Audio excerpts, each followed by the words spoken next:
for India-British ties and what Mr. Sunak can do for India. At this point of time, I would imagine, Mr. Sachdev, that there is more that India can do for Britain than the other way around. No, absolutely true. And both countries can do a lot with each other to create a win-win. At the same time, I will definitely, yes, kind of second what Ambassador Pinnock is saying. And, we do a lot of work between US and India. We've seen it often in US-India relations.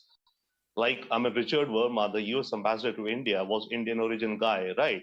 He had to work extra hard to not be seen as going soft or going native with India, right? So that's an extra burden people of Indian origin or leaders of Indian origin carry in their home country, that they cannot be seen because politics is everywhere and people want to take pot shots at you.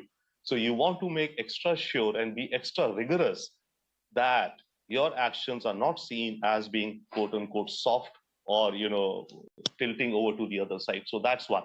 So on that count, yes, it'll be a higher bar for him with respect to UK-India relations, be it the FTA and all. He will need to show something as a win to his own people more than, let's say, a Liz Truss or a Boris Johnson would have needed to show. That's one. Secondly, yes, for the diaspora is a huge, humongous thing. This will inspire, future generations, or right now even the youth and children, kids of Indian origin worldwide, as to where they can rise up, in their public service if they so choose to. The third thing I'll say, because I think we have short time, yesterday, we had issued a memo wherein I was saying that he will be, or he comes in as a technocrat, as we have seen, as Dr. Hope. The British economy or the UK is headed to be the sick man of Europe, perhaps, right? So what does a sick man need? It needs a good doctor, right? And it was interesting that today's speech, the last word he spoke after all his thing, he ended with the word hope.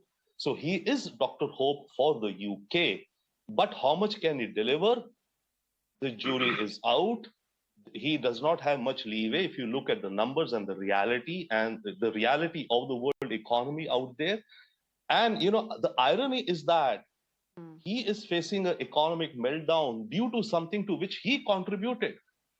The UK economy is in the dire straits it is because of Brexit. He was one of the champions of Brexit in 2015-16, right? So, well, it comes a full circle. So he has to now sort it out. And this cannot be sorted out unless perhaps one of the tactical things he will need to do is to not renegotiate Brexit, but they will have to do something to link up the UK more with Europe.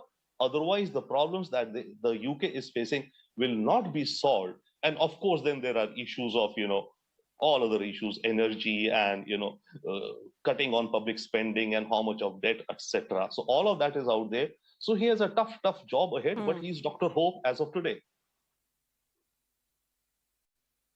And the toughest job that he possibly has is to, keep all the warring factions within his own party together and have them back him wholeheartedly. So that, I think, will be his #1 challenge. We leave it there, Mr. Sachdev.